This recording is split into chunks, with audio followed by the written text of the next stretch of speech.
Truck आणि tanker चालकांच्या संपाचा परिणाम आता दिसतोय। नाशिक आणि नागपूरमध्ये अनेक ठिकाणी पेट्रोल पंप बंद आहे। नागपूरच्या मानेवाडा रोडवरच्या ओंकार नगरच्या भारत पेट्रोलियम पेट्रोल पंपावरती रात्री मोठ्या प्रमाणात गर्दी झाली आणि त्यामुळे आता सकाळपासूनच या पेट्रोल पंपावरती पेट्रोल आणि डिझेल संपल्यानं ठणठणाट बघायला मिळतोय। नाशिकमध्ये देखील पेट्रोल पंपांवरती बंदच्या पाट्या लागलेल्या दिसतायत। नाशिक नागपूरमध्ये अनेक पेट्रोल पंप आता बंद आहेत।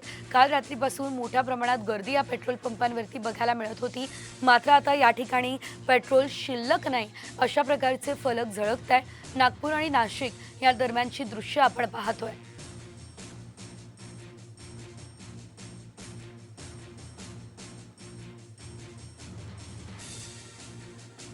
ट्रक चालकांच्या संपामुळे सध्या जो आहे पेट्रोलवर मोठा परिणाम झालेला दिसतोय। ज्या पद्धतीनं हिट अँड रन कायद्याविरोधात ट्रक चालकांनी काल दिवसभर संप केला, त्यामुळे नागपुरात असो की राज्यातील अनेक ठिकाणी असो शहरांमध्ये पेट्रोल पंपांवर जे आहे पेट्रोलचे टँकर पोहोचू शकले नाही। त्यामुळे आज सकाळपासूनच आहे पेट्रोल पंपांवर जो आहे पेट्रोल संपल्यामुळे ठणठणाट पाहायला मिळत आहे। काल रात्री इथं मोठ्या प्रमाणात जे आहे ते झुंबड उडाली होती, कारण की शहरामध्ये कुठेतरी अफवा होती की पेट्रोल संपणार आहे आणि तीच अफवा कुठेतरी आता खरी ठरताना दिसून येत आहे। लोकांनी त्याच भीतीने जे आहे रात्रीच गर्दी करून जे आहे पेट्रोल भरून ठेवलं। त्यामुळे आता जी परिस्थिती आहे की सकाळपासून जे लोक पेट्रोल भरण्यासाठी येत आहे त्यांना ठणठणाट पाहायला मिळत आहे आणि त्यांना आता जे इथे जे पेट्रोल पंपावर जे खरं तर हातात जे आहे पेट्रोल पंपाचं हे घेऊन ते जे पेट्रोल भरून देण्याचं काम करत होते ते आता त्यांना रस्त्यावरच म्हणजे गेटवरच अडवून सांगत आहे की पेट्रोल संपलेलं आहे। त्यामुळे ही जी परिस्थिती आज उद्भवलेली आहे ती शहरातील आता मी सध्या जी उभी आहे तिथे ओंकारनगरच्या पेट्रोल पंपाची ही परिस्थिती आहे, मात्र शहरातील इतर ठिकाणी सुद्धा अशाच पद्धतीची जी परिस्थिती आहे